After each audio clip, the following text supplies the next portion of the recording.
मैं Mrs Arsha Joyce Wilfred, principal Saint John's senior secondary school for girls, आप सबसे request करती हूँ कि रोज़ाना खबर के साथ की जो मुहिम है कि हर व्यक्ति को, हर नागरिक को अपने मताधिकार का प्रयोग करना चाहिए और 10 फरवरी को जाके ज़रूर वोट दें। इसके साथ मैं जुड़ी हूँ और मैं आप सबसे अनुग्रह करती हूँ कि इस मुहिम में जुड़िए और 10 फरवरी को ज़रूर वोट डालने जाइए। पूरा जो लोग सब अडल्ट फ्रेंचाइज जो है अपनी यूज़ कर सकते हैं वो जाएं और वोट डाल के आएं।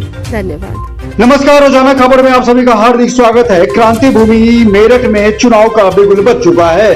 10 फरवरी को मतदान होना है। ऐसे में सभी पार्टियों के उम्मीदवार अपने अपने तरीके से वोटरों को रिझाने में लगे हुए हैं।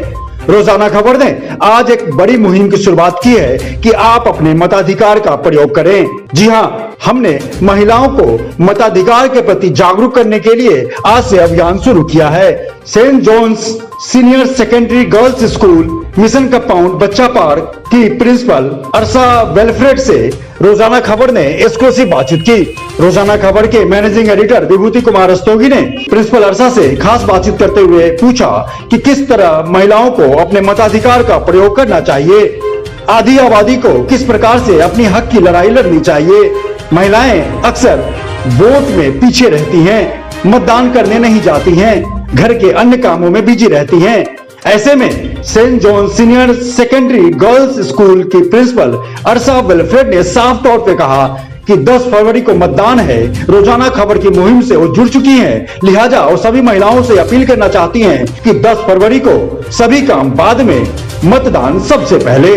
आज स्कूल में आधी आबादी को लेकर, मतदान में महिलाओं की भूमिका को लेकर रोजाना खबर के मैनेजिंग एडिटर विभूति रस्तोगी ने प्रिंसिपल अर्शा विल्फ्रेड से खास बातचीत की। आइए जानते हैं कि प्रिंसिपल अर्शा ने क्या कहा, किस प्रकार से महिलाओं को मोटिवेट किया। नमस्कार, रोजाना खबर में आप सभी का हार्दिक स्वागत है। मेरठ में चुनावी संग्राम बहुत तेजी से बढ़ता जा रहा है। राजनेताओं में, जनप्रतिनिधियों में, उम्मीदवारों में जनता से मिलने और जनसंपर्क का सिलसिला बढ़ता जा रहा है।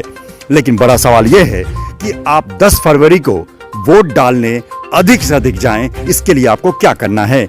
आमतौर पर देखा जाता है कि महिलाएं वोट नहीं डालना चाहती, वो वोट डालने में पीछे रहती हैं, किचन का काम निपटाती हैं, कई काम निपटाती हैं, उसके बाद समय रहता है तो वोट डालने जाती हैं। इसी आधी आबादी को फोकस करने के लिए, जागरूक करने के लिए, वोट परसेंटेज बढ़ाने के लिए, सत्ता में अपनी भागीदारी सुनिश्चित करने के लिए आज हमारे साथ मेरठ के प्रसिद्ध शिक्षाविद Saint John's senior girls school की प्रिंसिपल अर्शा जी हमारे साथ मौजूद हैं। अर्शा जी, रोजाना खबर बहुत बहुत धन्यवाद मैम। 10 फरवरी को मेरठ में चुनाव है, हमें अपनी सरकार चुननी है। महिलाओं के अंदर देखा जाता है कि वोट देने के प्रति उनकी लालसा कम होती है, इसके पीछे आप क्या कारण मानते हैं? बहुत थैंक यू सर। जो आपने जो क्वेश्चन राइज किया है, जो आपने सवाल उठाया है, वो बहुत ही आज के टाइम में बहुत महत्वपूर्ण है। सिर्फ महिलाओं के लिए नहीं, हमारे पूरे देश के लिए कि हमारा जो ये 50% की जो आबादी है महिलाओं की, ये इस काम में अपनी सरकार चुनने की जब बात आती है तो पीछे क्यों रह जाती है। आजकल जब हम मीडिया में देखते हैं हर तरफ कि the women of India are coming ahead, हर डायरेक्शन में, हर काम में जो विमेन है वो आगे आ रही हैं और इवन बेटर देन मैन मैं बोलूँगी। उनकी परफॉर्मेंसेस हैं, उनकी अचीवमेंट है, but when it comes to voting हम लोग पीछे रह जाते हैं। ऐसा क्यों? और सिर्फ हम लोग पीछे नहीं रह जाते हैं, एक और बड़ा फैक्टर जो हमें अफेक्ट करता है वो है हमारी जो वोटिंग राइट है, उसको हमारे फैमिली या मेल मेंबर्स बहुत अफेक्ट करते हैं। We don't have the power to decide whom we have to choose। हमें हमारे घर वाले बताते हैं आप इसको वोट डालिएगा। बिल्कुल सही बात कहा मैम ने, बहुत ही दुखती रख पे हाथ रखा है कि महिलाओं को, ज्यादातर महिलाओं को जो इलिटरेट होती हैं, जो पढ़ी लिखी होती हैं, लिटरेट होती, अशिक्षित होती हैं वो भी, और शिक्षित वो भी हैं, ज़्यादातर महिलाओं को डोमिनेट किया जाता है कि आपको किसको वोट करना है। मैम आपने बहुत अच्छी बात उठाई। आपने इन महिलाओं को या सभी महिलाओं को अपनी भागीदारी सुनिश्चित करने के लिए, आधी आबादी को अपने हक की आवाज़ बुलंद करने के लिए किस तरीके से वो जज करें कि हमें कौन, आप बताइए कि आखिर उनको वोट देने का क्यों जरूरी है? वोट देना इसलिए ज़रूरी है क्योंकि हम एक संविधान के अधीन हैं और संविधान के, हमारे कॉन्स्टिट्यूशन के अकॉर्डिंग वोट देना हमारा मूल अधिकार है। It's a right which has been given to every individual जो 18 साल की एज जिसको हो चुकी। तो अपने इस अधिकार को जब हम बाकी सारी राइट्स, अपने सारे अधिकारों को बहुत क्षमता से पूर्ण करते हैं तो इस अधिकार को क्यों नहीं। जागरूक होने की ज़रूरत है। घर के काम सब होते रहेंगे, बाहर के काम भी होते रहेंगे। आइए थोड़ा सा इन्वॉल्व होइए, जानिए कौन हमारे पूरे देश के लिए अच्छा है, किसको हमें सेलेक्ट करना चाहिए, किसको वोट देना चाहिए, और जाइए और अपनी इस राइट का यूज करिए, इसका इस्तेमाल। मैम, आप शिक्षाविद हैं और प्रिंसिपल हैं। शिक्षित मतलब जो एजुकेशन फैटर्निटी और प्रिंसिपल फैटर्निटी जो हैं वो काफ़ी पूरे सिटीज़ को या पूरे देश को एक शिक्षा का एक बहुत बड़ा अलग जगह रहे हैं। जब महिलाएं वोट डालने जाएं तो किन किन मुद्दों पर ध्यान दें? सरकार के प्रति की कौन सी सरकार अच्छी है, या जनप्रतिनिधि उनके इलाके में कौन खड़े हैं, किन चीज़ों पर ध्यान देनी चाहिए? देखिए, हम किसी को भी अच्छा और बुरा कैटेगरी में एकदम खड़ा नहीं कर सकते जब तक कि हम उसके बारे में, उन्होंने क्या काम किया है उसके बारे में जानकारी ना डेवलप करें। तो पहले तो जानना बहुत ज़रूरी है। जानने के लिए ज़रूरी नहीं आप सिर्फ न्यूज़पेपर्स पढ़ें, न्यूज़ देखें। हमें आसपास क्या हो रहा है, हमारे जो जिनको हमने इलेक्ट किया है, जिन लोगों को हम चुन के लाए हैं, उन्होंने हमारे आसपास क्या बदलाव वो लाए हैं, क्या चेंजेस लाए हैं, उसको वो हम सबको दिखता है। तो उसको देखिए, उस पे ध्यान दीजिए।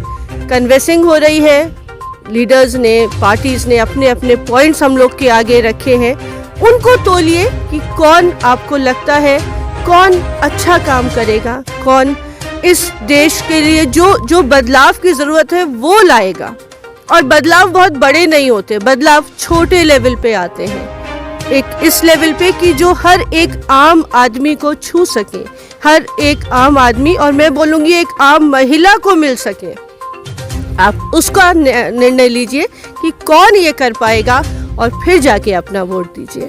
बिल्कुल, 10 फरवरी को आप अपने मताधिकार का इस्तेमाल करिए। और जिस तरीके से प्रिंसिपल मैम अर्षा जी ने जो कहा है कि आप अपने मताधिकार का इस्तेमाल जरूर करें, एक आखिरी सवाल आपसे ये करूंगा कि महिलाएं वोटिंग राइट में जागरूक होंगी, वोट परसेंटेज बढ़ेगा, सरकार बनेगी। महिलाएं को किन मुद्दों पे, उस पे ध्यान दीजिए। कन्वेंसिंग हो रही है, लीडर्स ने, पार्टीज ने अपने अपने पॉइंट्स हम लोग के आगे रखे हैं, उनको तोलिए कि कौन आपको लगता है कौन अच्छा काम करेगा, कौन इस देश के लिए जो बदलाव की ज़रूरत है वो लाएगा। और बदलाव बहुत बड़े नहीं होते, बदलाव छोटे लेवल पे आते हैं, एक इस लेवल पे कि जो हर एक आम आदमी को छू सके, हर एक आम आदमी, और मैं बोलूँगी एक आम महिला को मिल सके।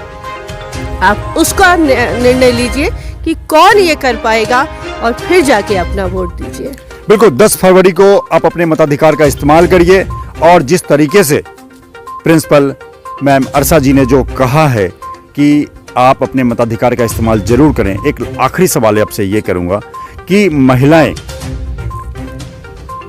वोटिंग राइट में जागरूक होंगी, वोट परसेंटेज बढ़ेगा, सरकार बनेगी। महिलाएं को किन मुद्दों पे फोकस्ड ऐसे काम करें शिक्षा को लेकर, या किन मुद्दों पे ध्यान दें कि ये जनप्रतिनिधि हमारे इलाके में किन मुद्दों पे ज़्यादा फोकस करेगा, किन की महिलाओं के हिसाब से कौन कौन मुद्दे होने चाहिए? सबसे मेन जो मैं बोलूँगी, सबसे खास मुद्दा होना चाहिए गर्ल एजुकेशन। बच्चियों के लिए, जो हमारे देश की बेटियां हैं, उनको अच्छी और उच्च शिक्षा मिल सके। सिर्फ क्लास 8 तक की पढ़ाई नहीं, उसके आगे की पढ़ाई। और सिर्फ पढ़ने का ये नहीं कि आप बच्चियों ने पढ़ाई कर ली, अपना पास कर लिया, डिग्रीज मिल गई, उसको फिर इस्तेमाल में लाएं, उसको यूज करें। आप सिर्फ एक महिला नहीं है, आप इस देश की, इस बहुत महान भारत देश की एक नागरिक भी है। तो आपने जो जो एजुकेशन आपको मिली है उसको अपने देश के लिए आप यूज़ कर सको, अपने देश में अच्छे काम कर सकें, कुछ अपनी एक व्यक्तित्व, अपनी छवि बना सको। सिर्फ घर में सीमित होके नहीं रह जाओ। घर में काम करना कोई बुरी बात नहीं है, बहुत अच्छी बात है नहीं, बट आपकी एक पहचान ज़रूर बननी चाहिए। आप अपने नाम से जाने जाने चाहिए, ना कि सिर्फ अपने परिवार के नाम से। बिल्कुल, बहुत अच्छी बात कही अरसा मैम ने कि आपकी पहचान आपकी अपनी होनी चाहिए। आप एजुकेटेड होंगी, आप अपने मताधिकार का इस्तेमाल करेंगी, वो दिन दूर नहीं जब कोई भी राजनेता आधी आबादी को इग्नोर नहीं कर पाएगा। मैं विभूति रस्तोगी, रोजाना खबर, मेरठ।